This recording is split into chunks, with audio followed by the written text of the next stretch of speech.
Greetings, everyone. Welcome to another on-location edition of Mic'd Up Sports. It's that time of year where college athletes are gearing up for another school year and enjoying what is left of their stays at home, and that is what my guest is currently doing, Nora Francois. We had her big sister on a few months ago. Nora, you might have seen her at Nyack, North Iowa area. More recently, you probably saw her pick up a few double-doubles at New Orleans. And one? Just the one? Just the one. Hey, that's one more than I ever had. Okay, the first of many double-doubles. We'll put it that way. How does Absolutely. that sound? That sounds fantastic. The first of many. And I know you said you don't look up your numbers, and I think it was, 5.4, 6.1 rebounds, but still more than I would collect. And there's a fair point to this, too. I've had athletes on. Most of them don't keep track of numbers, so... Yeah. Your case is not an unusual one, Nora, but thanks for coming on. I know we've been working to make this happen for a while, but looking back with your first year of Division I college basketball complete, getting ready to start a second year where you'll add to that double-double count, just what do you make of the journey so far, knowing that in spite of everything you've encountered, you got the chance to play Division I, and we'll get to continue that path starting next week. This, playing at this level was my dream since I was probably 14. I didn't start playing basketball until, I want to say, 5th or 6th grade, and that's when I was reintroduced with Tyler Coley and my childhood best friend, Kendall. And I grew up watching, playing, just being a student of the game, and I knew I wanted to get a free education. I knew I wanted a college degree. My parents have blessed me with a fantastic elementary, middle school, and high school education. They really instilled the value of learning in me, and I thank them every day for that. And I'm very thankful for the opportunity to live out my dream, get my degree, and move forward with my life. I always tell people, basketball it's not a career for me.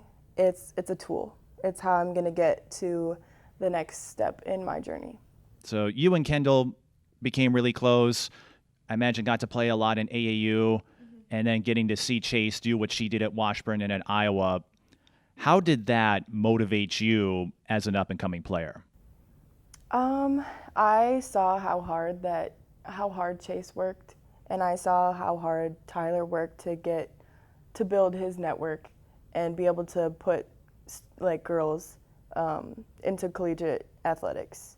He's dedicated his life to how do I say this? He's dedicated his life and his career to bringing up women and bringing up young girls into a community, the basketball community, where we can actually thrive and build our own networks and move forward with our lives. I definitely grew up not jealous, but I always wanted to play in the Big Ten, and just because I thought that was as high as it got, and it is in some regards. But I saw Chase and heard pieces and bits of her experience at Iowa, and it kind of helped me decide that maybe that's not the level I want to be at. There's other places for me, and yeah. You never know, Nora. At the rate things are going, New Orleans might get acquired by the Big Ten in the next year or two. I'm not sure about that. I'm not sure about that one. I'm not saying it's likely, but after they picked up 4 of the Pac-12 schools, I'm like, you know what? I wouldn't count out anything at this point. You still might get that chance, but I'm sure you enjoyed the Southland just fine last year. Yeah, I am very content with the Southland Conference. It was a bit of an adjustment. It's a lot more physical than what you would have in JUCO or in high school, and I had to learn how to play more with my body, use my height and my length to be more active on the court. But yeah. Well, going back to seeing Chase and how that inspired you to shoot for the Big Ten, you still got the Division I nod at least, so you have that in common. Was she and Kendall, were they your role models, or who else did you look up to as you were making your way once you committed or decided that I'm going to give basketball a try and I'm going to see if it can carry me to a college as it did for you? I would probably say Chase was my only role model. I don't really keep up with basketball. I don't watch a whole lot of basketball. But I was in the gym when she was in the gym, so I had nothing better to do than watch her play. So moral of the story, if you don't have anything better to do, just find a player you like and just go to all their games. Apparently that's what you did? Pretty much. So on a more specific basis, Nora, what was it about Chase that inspired you when you got to see her set block records, I think, at Washburn? She made a couple of state tournaments and... I want to say Gatorade award. I don't know. Gatorade Player of the Year? Yeah. Don't quote you know me what? on that one. But I've been trying to get Chase on. Maybe this will send a word out and get her to come on so she can straighten all this out.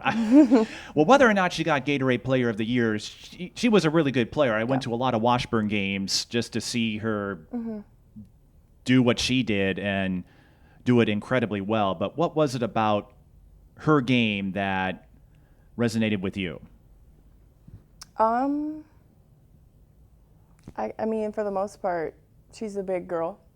She's a center, but she moves well, and she has an IQ that you can see throughout the whole game. Yeah, I don't know, just kind of similar positions. Yeah, that's about it. I know you're a few years younger than Chase, but I'm wondering, did the two of you ever get a chance to scrimmage against each other? I have not. I have never played Chase before, or Kendall. I've always been on the same team or like in the same practice, but I've never like one-on-one either of them.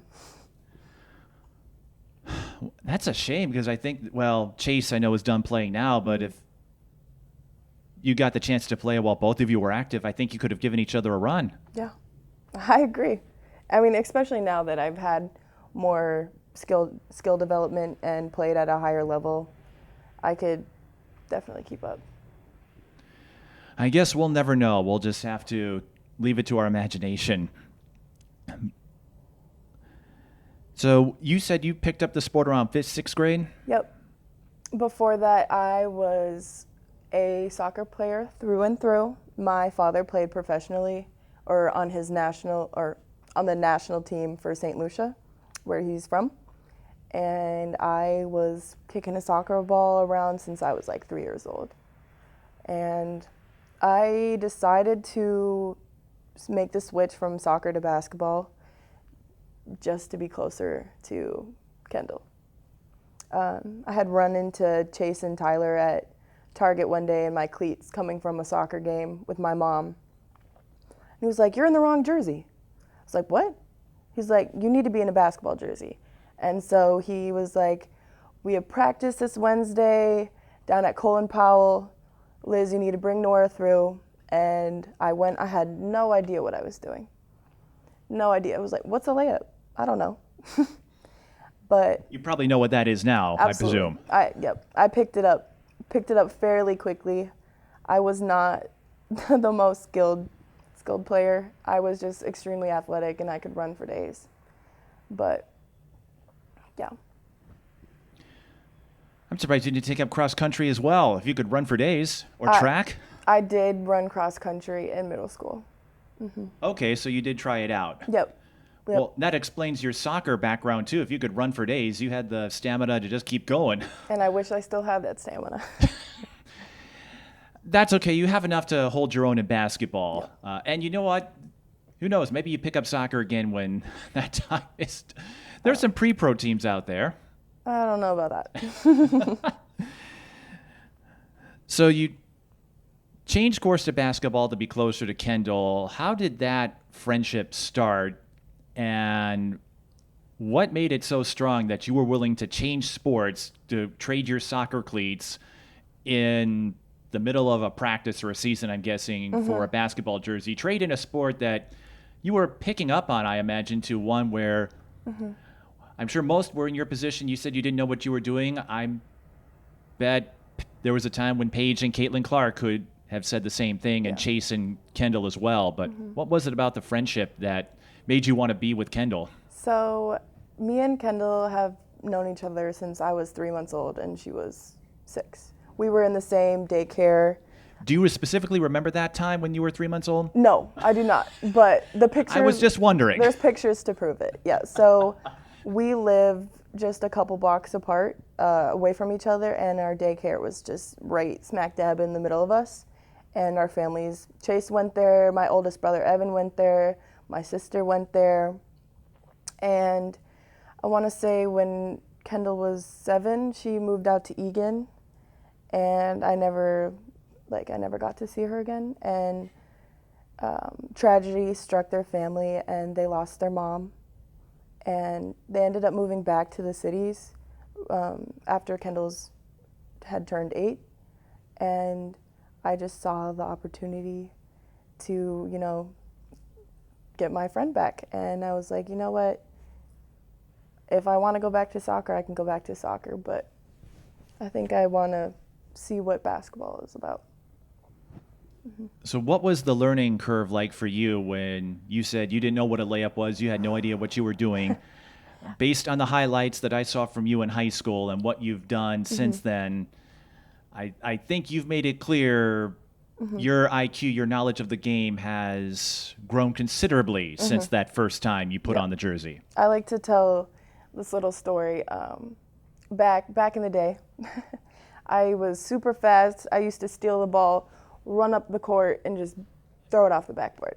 And that wasn't working, so Coley made Kendall run right behind me and catch the ball off the backboard and put it in. So, yeah. A trailer. Yep. Kendall was your trailer. Absolutely. She was cleaning up around the rim. How many times, if you've watched my games, how many times have I said, yeah, that's the importance of having a trailer? Because I take it your layup skills are more refined now, but there are probably moments where you miss one, and that's where your teammates come in to back you up. Would you say that summarizes the dynamic of the friendship you have with Kendall, where she'll back you up when the situation calls for it? And I imagine if I were to talk to Kendall, I'm guessing she'd say the same about you. Yeah. I will always 100% have Kendall's back. We are friends for life. How do you think that friendship, I don't want to say change, but how did that hold firm? Because the two of you went to different schools. Kendall, I think, went to St. Louis Park. Yep. And you started at DeLaSalle, finished at Minnetonka, and we'll get to that in a moment. But when the two of you split off and played for different high schools, we have never gone to the same school. Even middle school, I was in a small private Catholic elementary school, and Kendall was at Field Middle School. But yeah, we never got to go to the same school. But it wasn't really until her senior year of high school when she had gotten to play for Nebraska. She graduated early and got to play her senior year. It wasn't until then that we, that distance kind of, I wouldn't say drove us apart. Like the love and the friendship will never waver. Right, and I wasn't getting it. I wasn't implying that it did, but knowing that you have that distance. So, well, I forget, she's what, not a senior. Well, you and her, I think she's a grade ahead of you. Nope. No, you're in the same grade. That's right. She got to play and keep her eligibility. So I guess you'll have to see if you can get a Nebraska-New Orleans matchup here to see her again. That would be great. I'm curious, you never got the chance to play against Chase. Did you get the chance to go up against Kendall? No. We were always on the same AAU team. our high schools never played. Actually, yeah, no, our high schools never played each other. Like, we might have scrimmaged against each other in practice or something like that, but there was never an official game where we were head to head. Well, even more motivation now to try to get Nebraska on the schedule. Put bragging rights on the line. Please. That would be pretty cool to scrimmage someone from the Big Ten, but if you can't play for the Big Ten, then yeah, go up against somebody. Get that close. Or you know what? Janae Morton ended up finishing out her career in the Big Ten, so there's still time. Yeah. I'm going to keep going on this Big Ten tangent after you brought it up. Well, something that you have in common with the Coleys, and it's something I ask of guests because athletes I know have gone through this, and some of the older ones in particular, but no matter the age, I think everyone has their own story or journey. But you noted you're one of the taller figures in your family, and I'm sure that helps you in basketball. I think you're what, 6'1", 6'2"? I'm 6'2" in my shoes. 6'2" in your shoes, okay. Yep. I'm still 5'11". But what was that like growing up and becoming one of the taller figures on your team? I remember seeing you as an 8th grader at DeLaSalle, and by that point, I think you would shot up to about where you're at now or close to it. Yeah. What was that like for you growing up and being this lengthy, all-around basketball player? How do I want to say this? Basketball-wise, it was great. Having extra inches, having that length is never going to hurt anyone. But if we take it to like a personal level, like it's not what you want. You don't want to be 5 inches taller than all the boys in your grade. You don't want to stick out like a sore thumb in the bleachers just because you're tall. And when you're tall, you're asked every day, like, oh, you must play basketball. Oh, you must play volleyball. Which one is it? Like, you're right. I do play a sport. I'm a basketball player through and through, but I'm also a very studious person. I put my education first. I have a lot of aspirations when it comes to my career, and yeah. I've heard, not directly, but through the social media channels and whatnot, that is the one question that can infuriate a lot of women out there is, do you play basketball? Now, in your case, you do, but as you pointed out, that's just one part of this massive puzzle that makes you who you are. Yeah. So, and I've been told. Go ahead. I've been told by people, like, the only reason why you're good at basketball is because you're tall. No, the only reason why I'm good at basketball is because I've dedicated more than half of my life to it. And my retort, if I were to meet someone like that, I'd say I could point out a lot of athletes I've covered who were not tall and excelled in high school or college. Ronnie Porter comes to mind out of Como Park, who's now at Wisconsin. And Jessica January a few years before, well, even Washburn's teams, Lucia Renikoff, wasn't the tallest person out there, but she was a great compliment to Chase all those years. So I guess what goes through your mind, what feelings do you process when someone says you're only good because you're tall? Because that seems rather shallow. Yeah, it's quite belittling because I have spent countless hours in the gym. I tell people these legs have a lot of mileage, and I've dedicated a lot of like my time, my energy, sweat, tears to playing this sport, and it like being tall. Yes, it helps, but it's not a determining factor. That is weird. I don't think I've heard anyone tell me that people were saying you're only good because of your height. Yeah. That's just one part of it. I was talking with a couple of friends yesterday who said they feel height can be a little overrated in terms of how you evaluate a basketball prospect. Again, it helps having those inches when you go down low or maybe to shoot over an opponent, but positioning, IQ, floor awareness, all the repetition you were talking about. I feel that is going to see a lot more than your height. Right. And so that's, as I've gotten older and I've covered this sport for a really long time, that's one thing that I find a little more bizarre as I get older, that people associate height with your capabilities. Or some of the players I mentioned were having trouble getting recruited because they thought, oh, they're too short. And I'm going, if you've seen them play, like, trust me, you're don't let that dissuade you. So I guess how have you over the years evolved to, I don't want to say brush it off, but it sounds like you've received remarks like that more than once. How have you responded, either internally, externally, when people try to give you flack for that? I've learned to not take offense by it. Like, I know they probably don't mean it the way it's coming off, but I just brush it off, keep moving with my day. I'll probably never see that person again in my life. And yeah. Well, and I know at least at the time you were at DeLaSalle, I think having some teammates who could speak to it. No, Mary Claire isn't exactly a short isn't exactly short at 5'11". NJ is 6 feet. Yep. So I remember going to those DeLaSalle games, and there were a lot of players that had length, and Olivia Travis, another one. And they all excelled in the roles they were strongest at, and others worked on other parts of their game. And not once did I think, oh, they're all succeeding or winning because they're all tall. You're right. Right.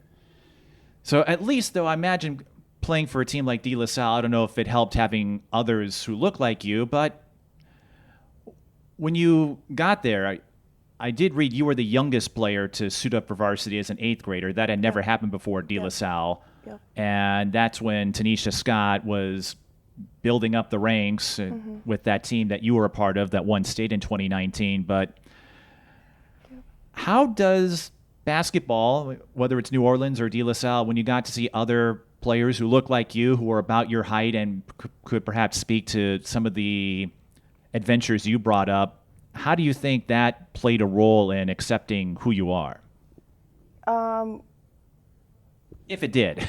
If not, that's fine too. It's just one of these things because, again, I find it fascinating and perhaps enlightening to hear some of the stories you told me. And so I'm thinking, hey, going to a team where you don't stand out like you do elsewhere, Right.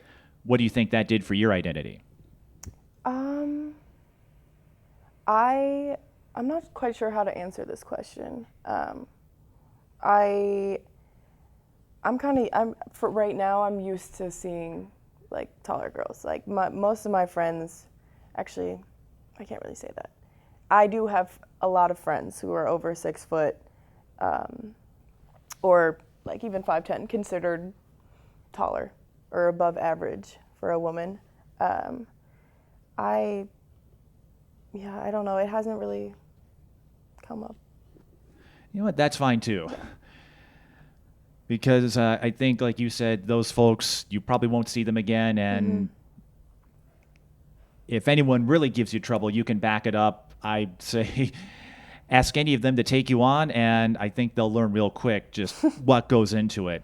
But going to DeLaSalle as an 8th grader, again, that was a rarity. You see that more often now with private schools, getting the younger players. And whenever you start, I would say, hey, there's a reason behind it and whatnot. But going in, 8th grade, the first player to make the cut on varsity as an 8th grader, what was that experience like? Go ahead. It wasn't a pretty process. There was a lot of things I had to do with my middle school and DeLaSalle to get the paperwork finished. My middle school was a feeder school, so probably like 90% of our graduating class went to DeLaSalle. Which middle school? Our Lady of Peace. Our Lady of Peace. Okay, thank you. Yep. Go ahead. Like 90% of my graduating class went to DeLaSalle. But I don't know, my parents thought it was going to be a great opportunity for me. I was struggling in 8th grade quite a bit. and basketball definitely became an outlet, and I started to take it more seriously just because I was like, okay, other people see the potential in me. I'm going to get to a point where I see it as well, and I can build on it. And I was definitely given that opportunity at DeLaSalle, and I'm very thankful for it.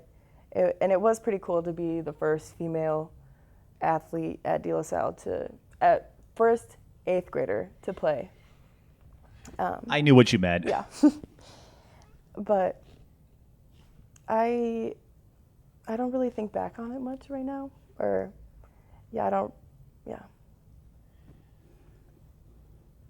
If you don't mind, I guess what were you struggling with? You mentioned the paperwork, and there's a process because you're still attending middle school classes, and then the high schools I know run on a slightly different schedule. So I imagine there were some hoops, no pun intended, with practices and whatnot. But what were some of the things you were dealing with that perhaps complicated that transition? I had a lot of people at my middle school who just I wouldn't say they were haters, but they didn't want to see me succeed. There was an incident my 8th grade year where I had 9 kids in my graduating class. 6 of them were girls. Where all 6 of us girls were going to leave the school because of something that had happened, and we decided to stay. And my parents were like, "You need an outlet," and I got my outlet through basketball, but I will touch on it a little bit right now and probably a little bit later. I struggled with mental health issues, anxiety and depression, and mostly from that trauma that happened to me in 8th grade. Well, mental health is something that I've had guests talk about on my podcast because I created it a few years ago as a way for people to share themselves and do so in an environment where I do my best to give them as safe a feeling as possible to talk about anything. And I do remember, I guess we'll be kind of jumping around time points here, but I remember after you won state, actually right before then, I did the DeLaSalle Minnehaha doubleheader, and you had 25 points, and you were bawling. And I was going to have you and NJ join me for the post-game chat, but I think one of them said you would win home by that point, and so Mary Claire took your spot. And I guess that was the first sign that I received, and we have a mutual friend who clued me in on what was going on. So that was the first sign I had that something was up, and it's one of those like, hey, I'll find out when the time is right. So I don't like to pry at someone, especially when you are having to fight against yourself, as mental health battles often do. And then the next year, I was looking forward, like DeLaSalle defending champions, and I was looking forward to all the players that were coming back. NJ, Kiani, Kennedy Click came over, Savannah White was a year older, and I'm like, I can't wait to see what this all-around talent in Nora can do. That's what I thought of you. And even if you didn't score 25 points, I've said I don't base my friendships or my respect on numbers or stats. So even if you never got another double-double in college, I'm still grateful that we have this chance to share our thoughts. But I find out the next season that you weren't there. I think you were in Marshall at the time. I know we caught up at the doubleheader the following year. But if you don't mind sharing, you can share as much of this as you want. What were you facing that led you to make that change coming off this high? You had an integral role in that state championship, and it looked like you were building a trajectory, and you still did, but it sounds like what happened in 8th grade was, I don't want to say the starting point, but it almost seemed like the genesis of this journey that you've had to get through, good, bad, and different. Yeah, I still carry my trauma with me from 8th grade. And I left DeLaSalle, I want to say in October of my junior year. I could feel myself just disconnecting and disassociating like every day. Like I just wasn't in my body. I wasn't like myself. And it was somewhat because of the environment I was in at DeLaSalle. I was also struggling a little bit with my family dynamic. I had started to push away my parents, and that really strained our relationship to the point where I moved out to Marshall, Minnesota to live with my aunt and uncle. And they tried their best to help me, and it definitely helped my relationship with my parents. It healed that strain, and I'm extremely grateful for that. But I didn't have the best experience out in Marshall. I was verbally abused by my uncle, and I left. I was there one day happy, like making friends. I was actually just about to be able to play on the varsity basketball team. My papers had been cleared, and I was just waiting for a game. And my uncle pulled me out of practice and was like, "You're going home." And I tried to fight it, and my parents came and picked me up and brought me back to Minneapolis. And I was out of school for, I want to say, maybe 2 weeks. And I ended up going to Washburn for the remainder of my junior year. And then from Washburn, I started my senior year at Minnetonka and graduated from Minnetonka. Well, if my words mean anything, I'm sorry to hear that you had to put up with that, because based on I always have a tough time with these kinds of stories, Nora, and it's not because of what you told me. It's just hard to hear because I looked at you as a talented player, and to hear that you were struggling as much as you did, it's hard not to feel for these athletes. I've said I root for everybody, but I sense that dichotomy or a dichotomy, and I don't know, I'm not you, I can't probe your mind, but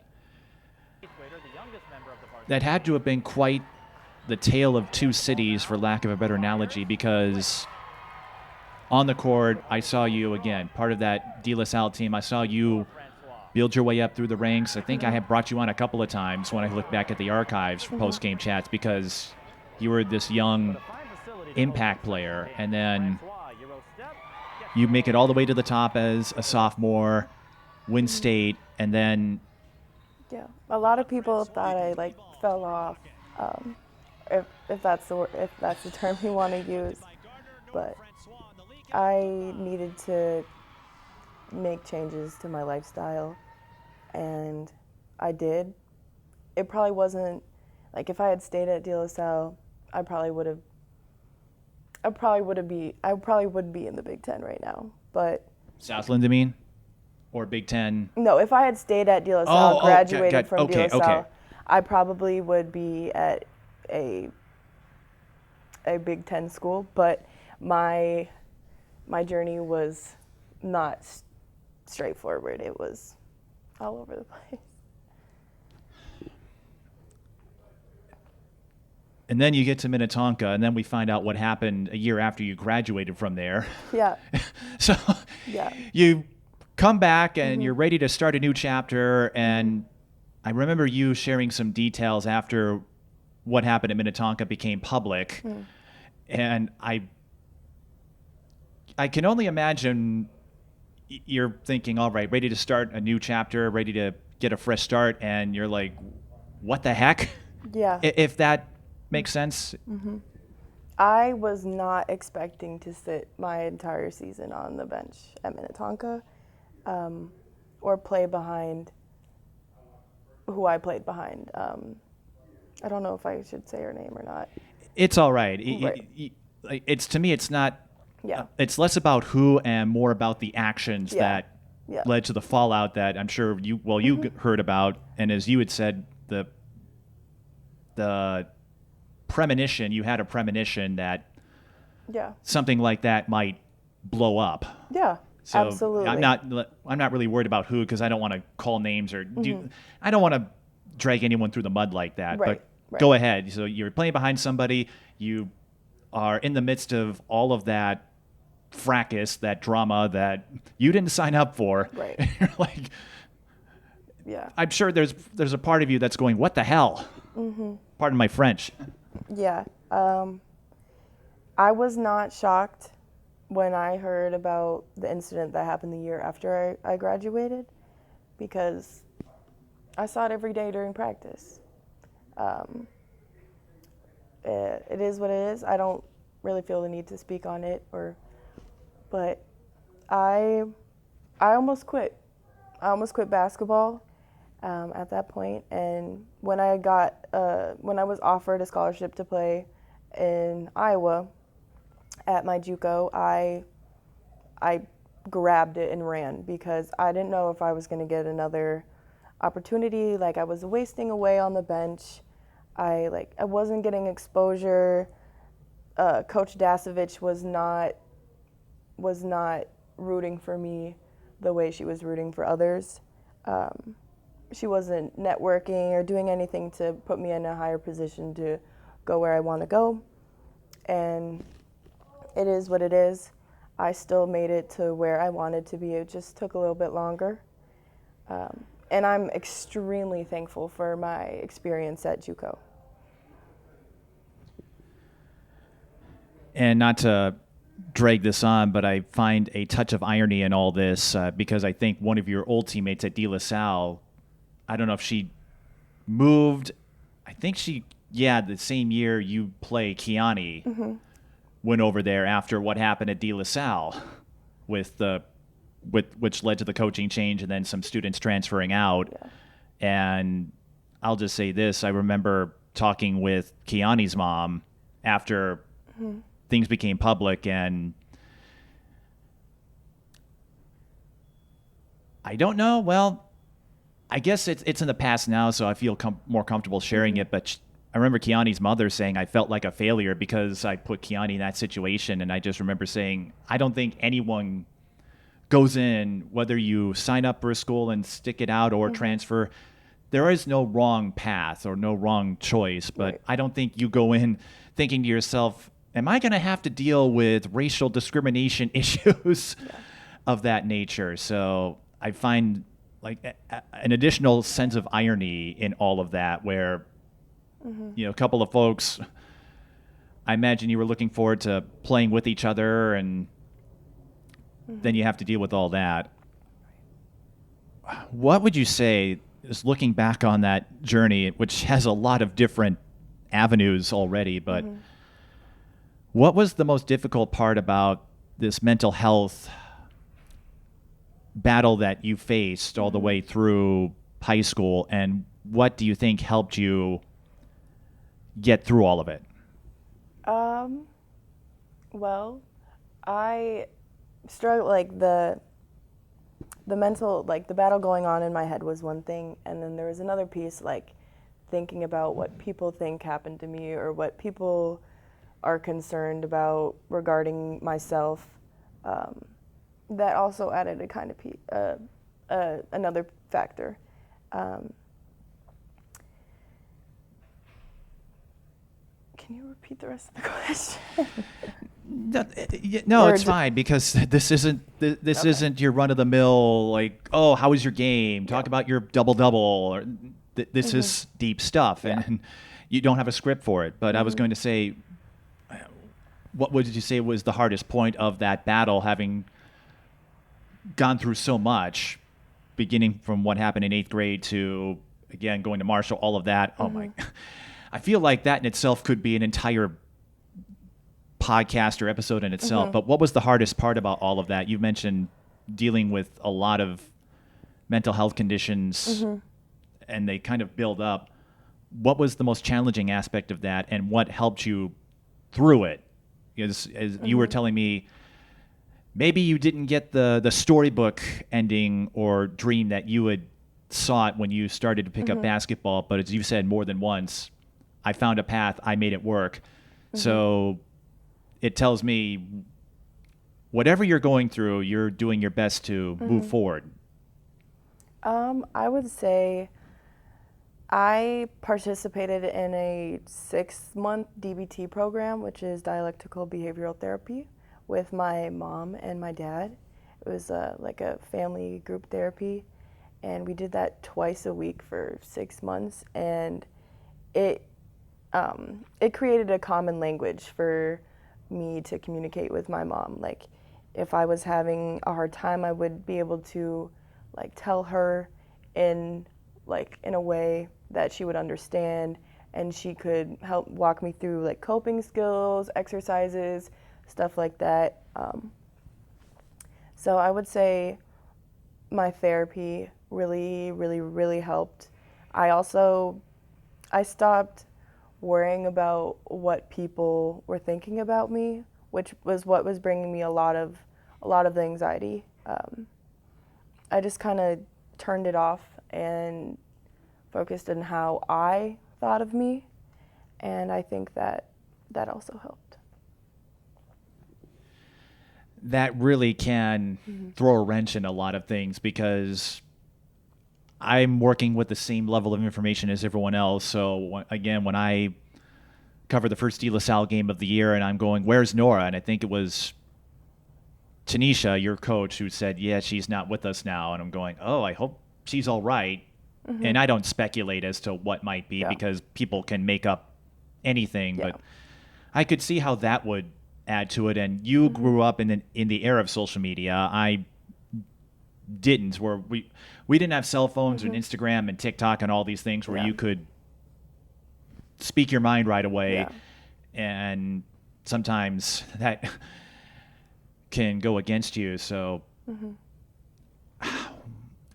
when did you notice a change? You said when you stopped worrying, when you decided to not worry about what others might be saying about you. And I can't say I heard anything on the rumor mill, but how do you think that helped you find some level of peace?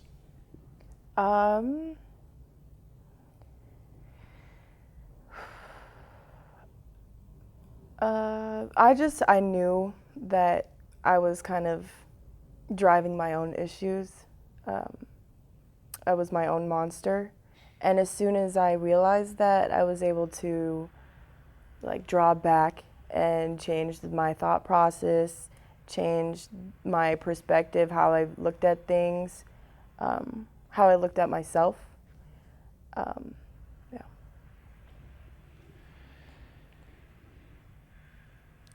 You spoke of the recruiting process, and again, we'll never know had you stayed at DeLaSalle. Well, I have no idea how that would have worked out because of what happened there with players moving and things. But what was that like? You mentioned Nyack was one school who took a chance on you, and I think your head coach, when I went through and found some old posts, remained supportive when you signed up for New Orleans. He still speaks about you highly. How did that come about, and how do you think that helped you? Because on one side, I'm thinking, you wanted to play for the Big Ten, and that path might have closed, but another one opened up for you. I got a call one evening from Brad Vaught, the head coach at Nyack, and he was like, Nora, I've seen you play. We would love to have you. Flat out, I'm offering you a scholarship right here, right now.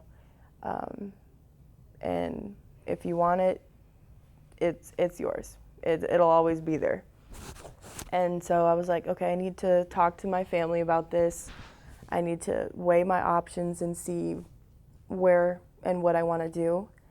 And I ended up taking the scholarship, and I moved out there. It was only 2 hours from the cities, and I was able to come home. I actually had a couple friends. I knew my roommate Isis. I knew Takara Mason. I was familiar with Audrey Martinez Stewart. TK, I remember her. I think she's coaching now at the AAU for sure, and I think She might be doing some high school stuff now. Okay. I don't Whatever. know for sure. It's like when you mention them, it's like, oh, those are some solid players in Audrey. I just remember her being a pest defensively for Cretin Yes. Durham Hall, and I'm sure she was just as pesky at Nyack. Absolutely. Probably happy to have her as a teammate, right? Yes, absolutely. So that's a pretty solid lineup. But it jumped on you. Keep going. I was familiar with some of the people who were down there.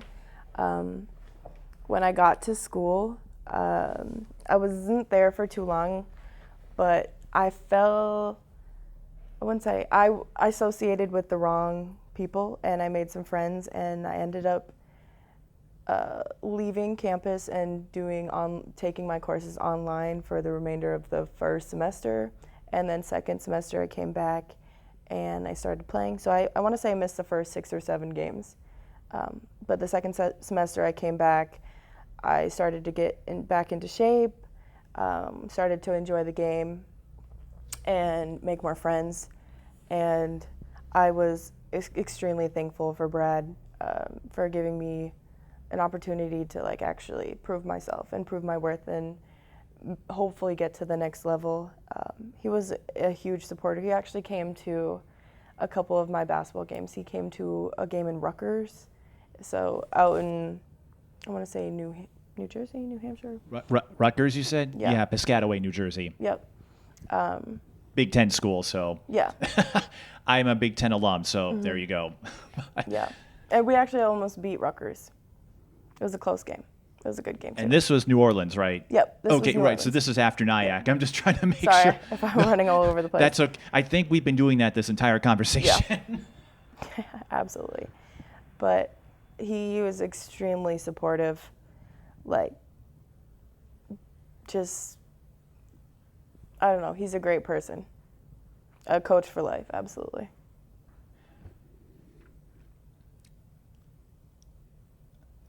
How do you think that helped you on this journey? Because I'm guessing you're wondering, am I ever going to get the chance to play again? And you didn't have the best start at Nyack, but you were able to close out well enough, and that led you to get to New Orleans. How crucial was that year of junior college ball for you to perhaps remind people that whatever you said about me, I can still play? Right. If nothing else. Yeah. I mean, I was like, yeah, I still got it. I can still get up and down the court. It was, I know some people who felt some type of way that I didn't finish my 2 years there and I left after 1. But in reality, I didn't even need to go. I didn't need to go to JUCO. I could have gone straight to, but it was a step that it was a bullet I had to bite, and I wouldn't even consider it a bullet anymore. It was great. I loved my experience there. I made friends there that I'll have for the rest of my life. And I think it says something. Well, I don't know how your teammates felt, but if folks were maybe a little bummed that you weren't coming back for a second year, I think that speaks to the impact you had there. But again, you wanted to play D1, and Nyack helped you get there. So from there, what led you to New Orleans? What was that recruiting process like?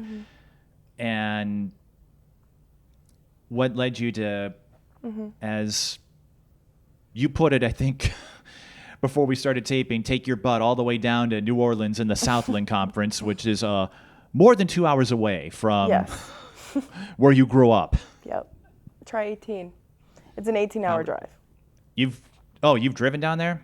My parents. I suppose when you're moving all that stuff, that's right. Yep. That's the only time I've driven. My parents have actually drove down there twice. The last time was this year when I had surgery.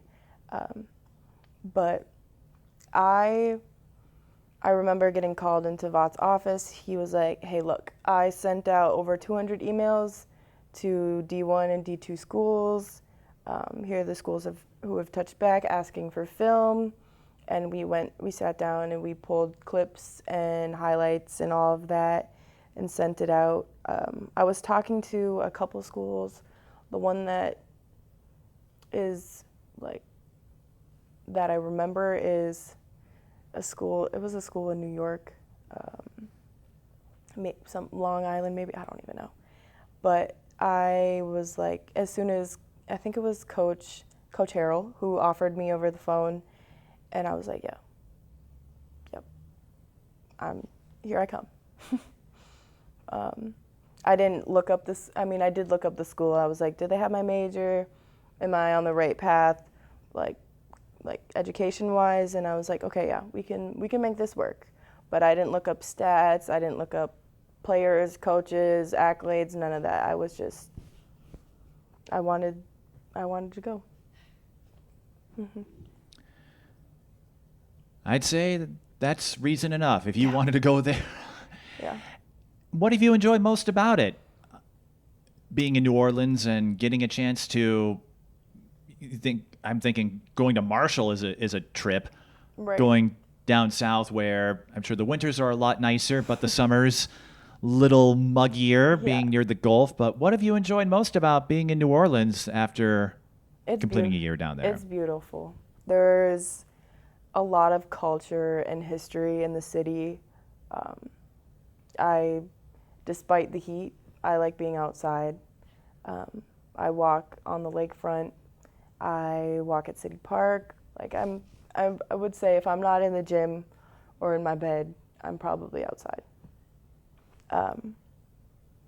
But it's a beautiful city, amazing food, like amazing food. And yeah.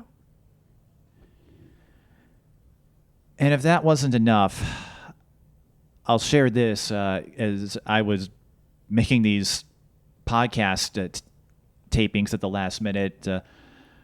One of your old teammates, I mentioned her already, NJ, when I told her we were doing this, and shared the story about, again, Mary Claire trying to figure out who to root for. Mm-hmm. NJ said this about you. She says, I always enjoy playing against Nora. So I don't know what that reunion was like, because she was one of your teammates at DeLaSalle, and I know she started as a freshman, but the two of you, I think, shared a similar trajectory where you started off and chipped in a few plays here and there, but over time you both turned into solid players. Mm-hmm. And, well, you both went the same way, different schools. NJ went to Moberly before going to Lamar.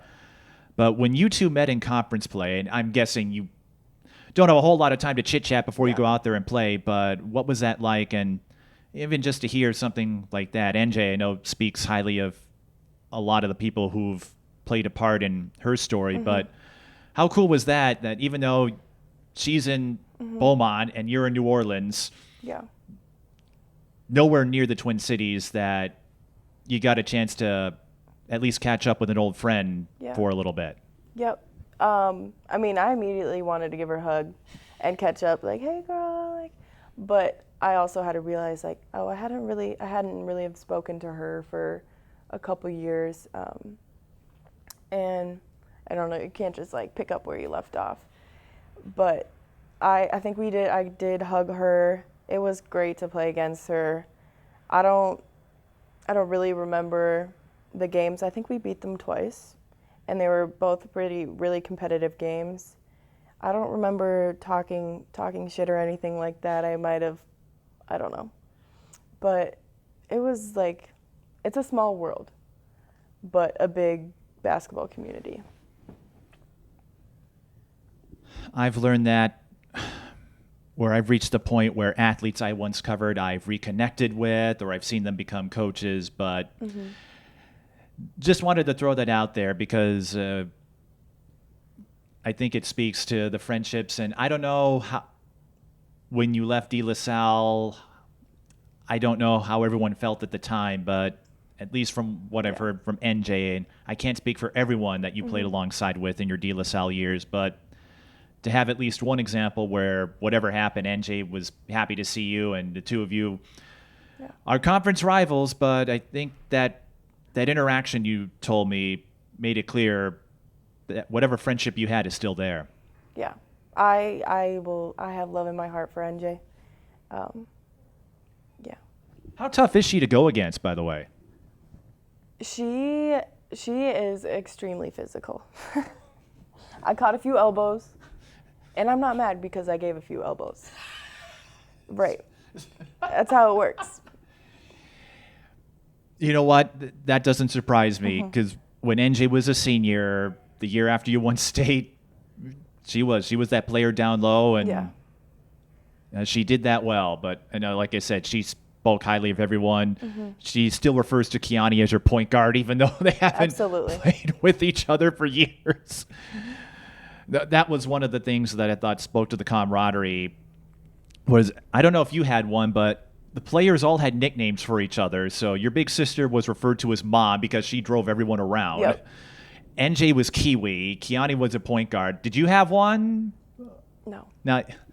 You missed out. Oh. Yeah, I did. But you know what? Maybe that you'll have time to get one in New Orleans. I don't like. There's not a lot of nicknames can come from Nora, but. Well, Kiwi and NJ are nothing alike. Yeah, you're right. You're right. I don't know. Maybe I will pick one up. Getting the chance to play D1 basketball and make an impact. You got, again, one double-double. Who knows how many more you'll get, but what did you find most gratifying or satisfying about playing a full season in Division I? It maybe wasn't the conference that you envisioned for yourself when you started on this journey back in 5th, 6th grade, but you were able to find a way. And I don't remember exactly my reaction when I heard, oh, she's at New Orleans now, but when I saw you made it, I'm not going to lie, even I cheered a little bit because, again, I had some inkling of what was going on. So to see you get something positive like that, I know, I mean, if I felt a little something, I'm guessing for you, it might mean the world. But after that first year, just what did you find most satisfying about getting this opportunity and having a chance to go out there and make a name for yourself in D1? Yeah. I mean, after my first year, I'm ready for the second one. That's why you're going back, right? Yep. I still remember I remember my first game.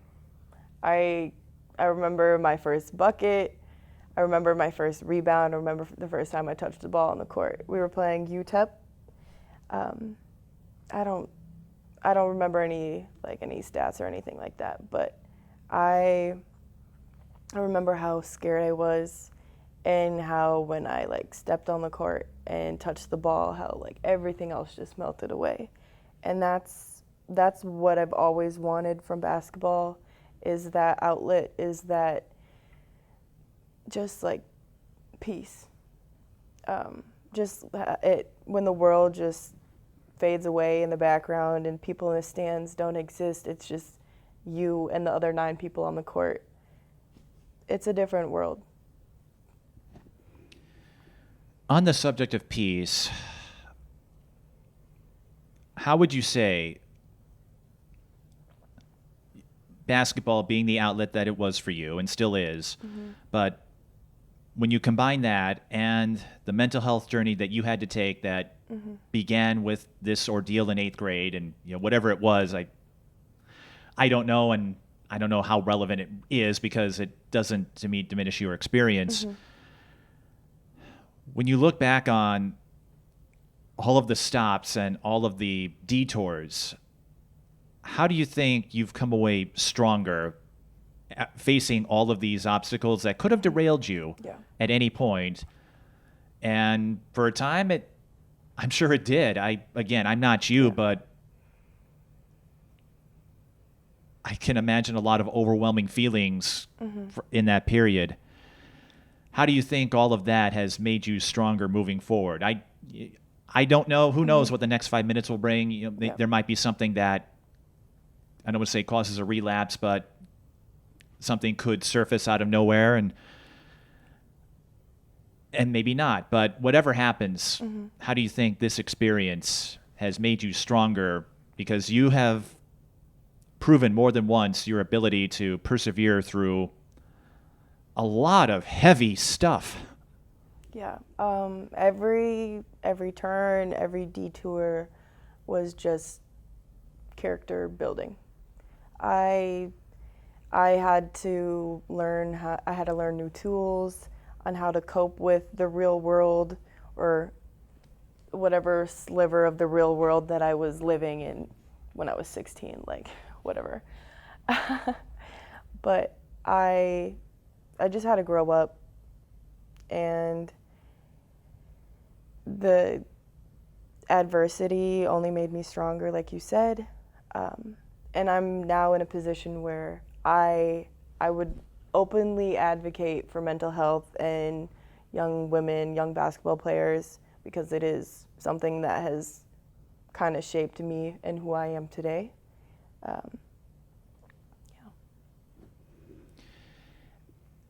And you spoke of the therapy sessions you took up with your parents, and now maybe when you have a bad game, or when somebody gives you flack over your height, or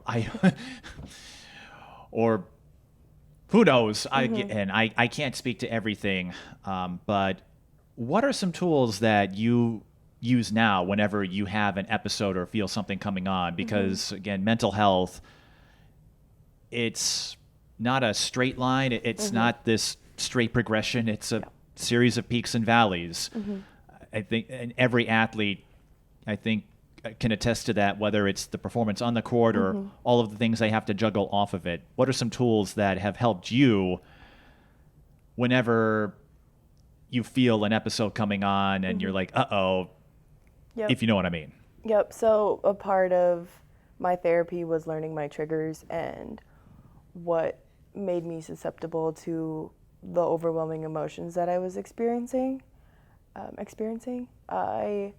I still to this day practice mindfulness. I learned a term. It's called a Teflon mindset. It's where you just let your ideas roll. You don't fight your emotions. You don't fight your feelings. You just let them exist, and just move forward. And those skills that I learned, and the radical acceptance piece of DBT, just I still use to this day. How would you say your relationships with family and friends, how have they evolved? Because you spoke of reconnecting with NJ, hadn't seen her in a long time, and caught up like it was yesterday. And Mary Claire, speaking highly of you when I had her on my series, and expressing, I think, a level of proudness about what you have been able to face and conquer. So how would you say your relationships have improved or evolved with the people who were looking out for you? Yeah, I have an amazing support team. My family means everything to me. My sister especially. I hold her so dear to my heart. I would say that I focused a lot on trying to rework my interpersonal relationship skills. In my DBT, I needed to change the way I approached conversations with people. I needed to change the way I ended conversations with people. I feel like once I got out of a little bit of a selfish phase of my life, I was able to think about not what other people are thinking, but how they're feeling. Like, just take into mind other people's emotions, what they're going through, and yeah. I know we covered a lot of ground, but I am curious, Nora. You never got a chance to play against the Coleys, but what was it like getting to play alongside your sister for those 3 years at DeLaSalle? And even though you weren't having the best of times personally, you got to experience winning a state championship and that buzzer beater in sections a couple years when you beat a highly ranked Matamidi team. And that's not to brush over everything that happened, but how cool was that to experience those moments with your big sister who... Winning state in itself is a huge accomplishment, and but winning it with your sister, your built-in best friend, is even better. At DeLaSalle, I am not going to lie, our coach had us kind of pinned against each other, competing for like the same position, and like explicitly telling us like, I'm benching you and playing your sister, or that's why your sister's taking your minutes, just stuff like that. But we didn't take that off the court. And it was always like us singing in the car ride home from practice. Yeah. Did you have any favorite songs? We listened to a lot of throwbacks.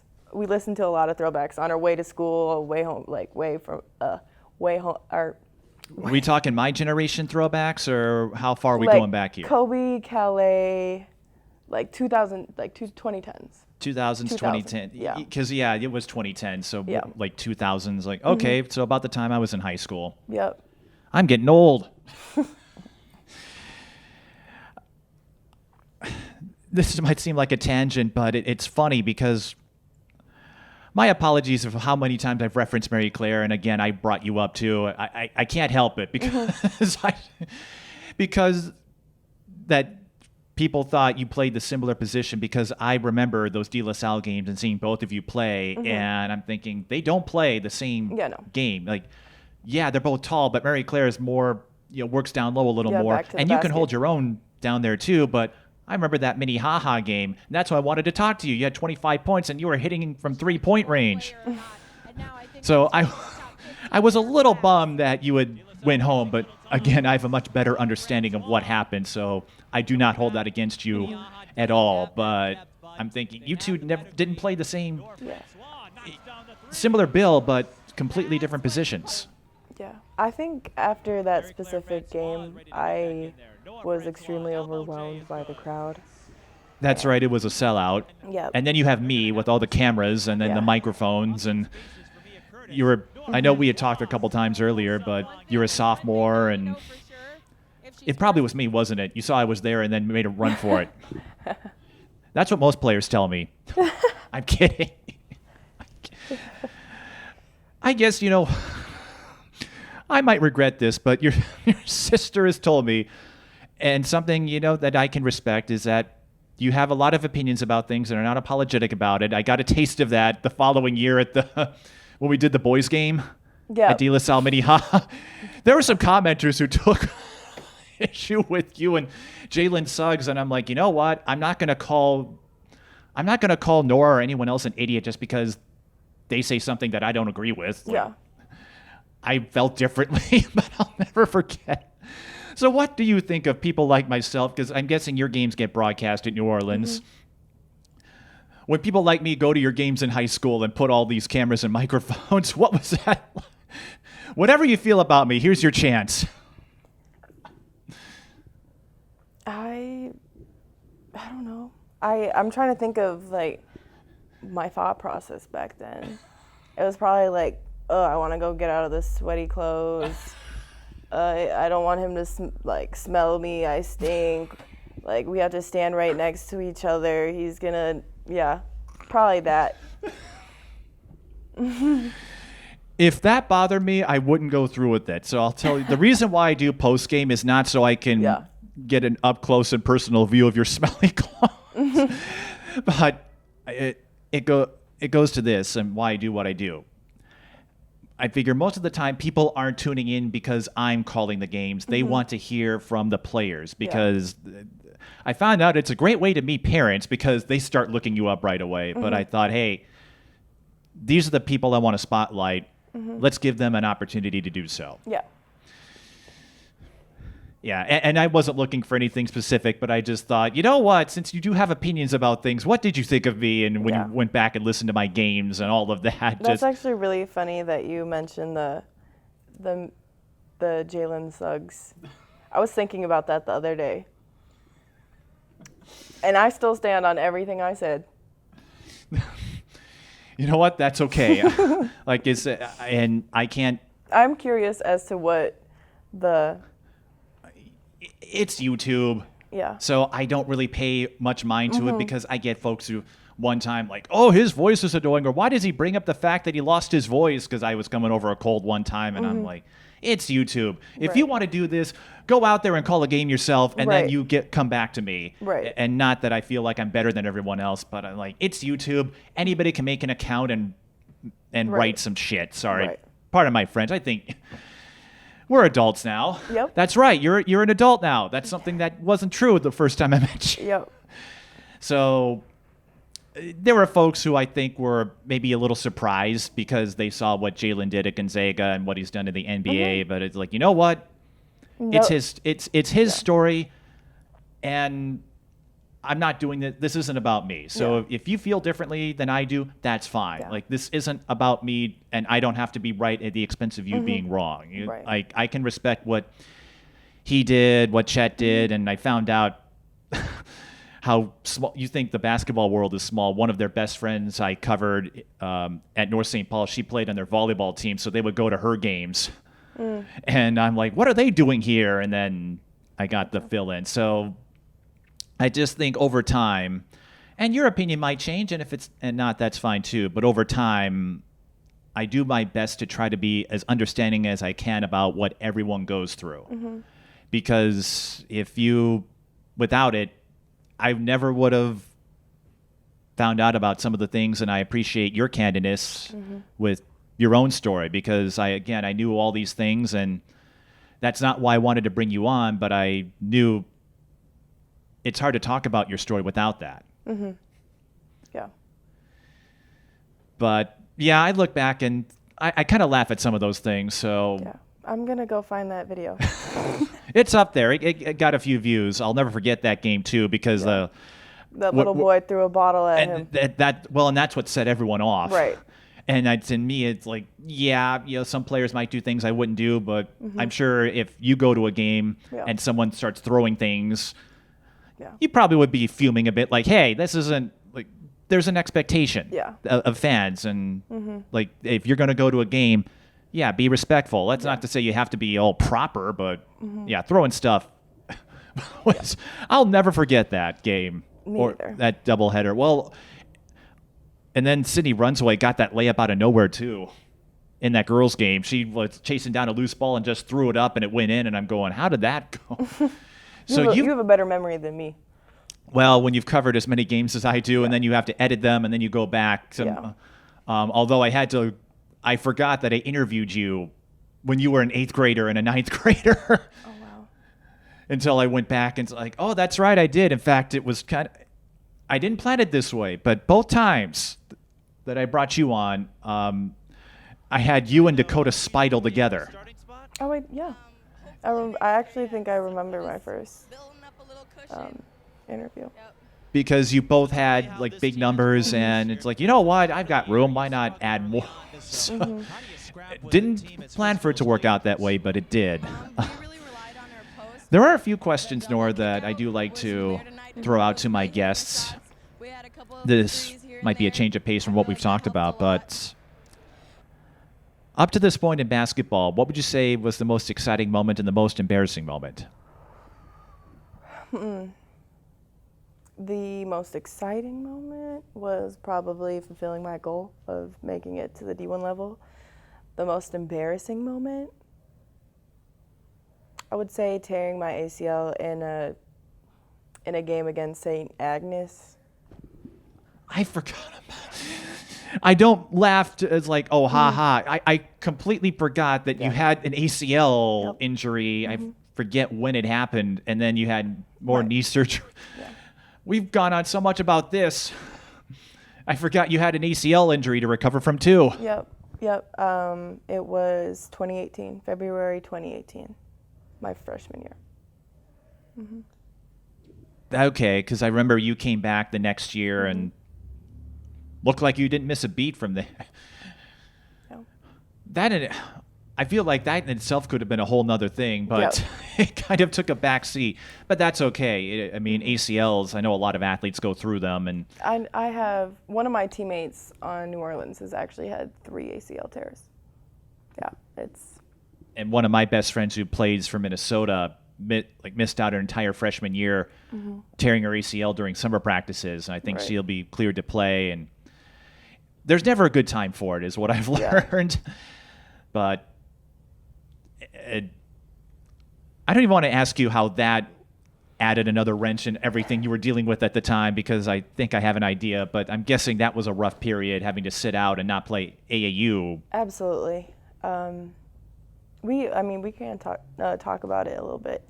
Up until my freshman year when I tore my ACL, I completely identified with basketball.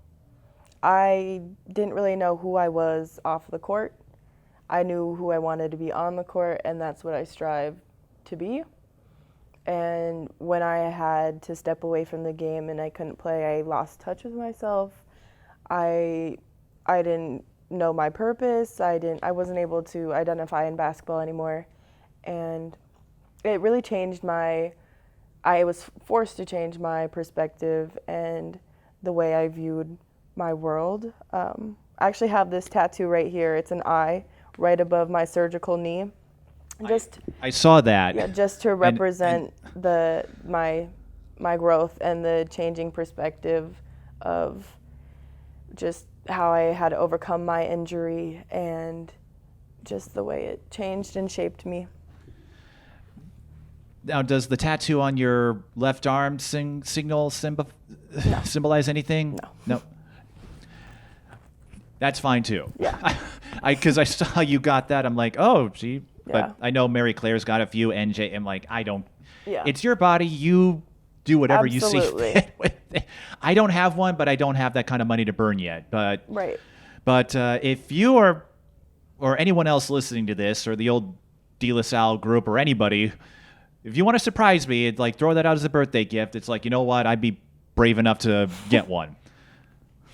But that's another story. That's another story. That's another story. Yes, we've had a lot of them. Another question I'd like to throw out there. You might have gotten this as you were making your way through the high school ranks. What would you say is the most unusual thing about yourself that people wouldn't know if they met you for the first time? Ooh. I'm extremely flexible. I have hyperextension in both my knees up to 20 degrees. I can do the splits. I don't know. I can solve a Rubik's Cube. And you didn't bring one with you? No, I don't. I won't ask you to do the splits because I don't want to risk. I want to keep you, maybe after you're done at New Orleans. Right. But I want to keep you in one piece so that you can go out there and get more double-doubles. But anything else that we should be aware of? I sing a little bit. So when those throwback tunes come on that you and Mary, you sing along to those? Yes. So I'm guessing you've sung a lot of Colby Calais, and I don't know Yep. who else you listened to from the 2000s. Yeah. It's just like we used to play songs that we would hear at the Richfield pool when we were like little kids. Okay. That was, yeah. I had a bit of that earworm myself in elementary school. The first song I remember listening to, this is an 80s track, but The Police, I don't know if you've heard of them. No. That's all right. Their heyday was the early 80s, long before you were born. Yeah. But every little thing she does is magic, and they played that as some sort of elementary school game, and I just remember the song, and so kind of like you in the Richfield pool. Yeah. I didn't know you took up swimming too. Or maybe not. I was a mermaid in another life. So you can swim. I can swim. You can swim. I can swim. All right. Well, maybe water polo, like water basketball. I'm trying to think of all these other things you could take up when you decide to transition from basket. I don't think I will ever leave the basketball community. That's partially why I wanted to go into athletic training, is so I could work hopefully at the collegiate level and always be around basketball. Like, basketball has pretty much given me every opportunity to grow as a person. It's given me opportunities to meet people, to build my network, to travel. Yeah, it's brought amazing people into my life, and I want to give back to that community and always participate. And I think you can ascertain that I've been joking around a little bit with all of these hidden talents of yours, but so you can swim, solve Rubik's Cubes, and do the splits. I guess I really wasn't overselling it when I talked about your versatility all those years ago. Yeah. And we touched on this a bit, but with everything you've experienced, growing up in basketball, having the Coleys be your mentors and your role models, having to go through a lot of crap from 8th grade on to get to where you are now. So with everything, basketball, mental health, and all the other facets that make you who you are, what would you tell a younger version of yourself? Man. That was beautiful. Man, How are you? I would have probably said Nora. This would be, okay, like, let's say 2010. Nora, you need to come up with an app that allows you to order rides, and you need to hunker down and focus a little bit more on your education. One of my biggest regrets is not taking like my Spanish courses more seriously. I would love to be bilingual. I would love to have a little bit more knowledge of the Spanish language than I do now. What else? I would tell myself to keep pushing. And yeah. My first response to that, Duolingo. You talked about apps. There are plenty out there. So if you wanted to try it out, and that might come in handy, say, if you go to a Spanish-speaking country. So there's still time for that. Yeah. I know I've thrown a lot of suggestions at what all the possibilities, but again, I am amazed at all of these talents that you have and how many sports. I remember you and Mary Claire took up soccer too, and for all the folks that ask, oh, do you play basketball? When they see your height, I feel like, hey, well, they're missing out on the fact that you played soccer for a time. You can solve Rubik's Cubes. Like, there's more to you than just how many points and rebounds you get. Yeah. I played pretty much every sport. Okay, not pretty much. I played soccer, softball, track, cross country, volleyball, tennis. Yeah. And you gave us a glimpse of what's ahead for you, but you talked about being an athletic trainer. And so I guess where else do you see yourself? Maybe coaching? Maybe one day we bring you back in the broadcast booth for a game. Because as you might have seen, there are a lot of amazing athletes coming out of Minnesota that have followed you. But whenever you decide to transition from a player, what do you hope to accomplish? I honestly wouldn't mind taking up and coaching a summer AU team. That probably won't happen until I move back home or something. But I've thought about coaching. I've actually helped my sister out a couple tournaments. I love it. It's a great way to there's a lot of girls out there who just need maybe not a role model, but just someone to see someone in a similar position. But my plan is to, like I said, enroll in my AT program. After I finish that, probably have 5 to 10 years of experience as an athletic trainer. And then I want to go back to school and become a physical therapist and help rehabilitate athletes. Well, I look forward to that, Nora. And on the coaching aspect, well, since your big sister is with FBC and at Maranatha, I'm guessing Tyler's got your number on speed dial. So whenever you have completed your eligibility, I wouldn't be surprised if you get a call or text from him shortly after to say, hey, come up and coach. Yep, or come get in the gym. I'm having practice. Yeah, something. And I think what you said, too, whether or not you're seen as a role model, but it goes back to why I wanted to bring you on, because whether it's having someone who looks like you or having someone who maybe is going through a similar phase that you did with mental health and all of that, I think having someone who's been there will go a long way to helping the next generation, because you're not the first and you won't be the last to have this expedition full of course corrections, but it goes back to what I've said a few times already. You are proof that no matter what happens, there's still a way, there's still a path, and it's never too late to set course for it. So I just want to say thanks, Nora, for being so open and vulnerable about yourself. I can't imagine it's easy to go back and relive or have to relive some of those tougher moments, but as you said before, it's helped you discover who you are, and it helped you figure out what you want to do and how you want to use your talents to perhaps help others. So I don't know if we'll get to see New Orleans pay a visit up here, but I think you gained another fan today, Nora. I'll have to check out some of those Southland games now. For sure. But seriously, Great competition down there. Well, if there's any openings for announcers, let me know, because I wouldn't mind going to New Orleans myself. Right.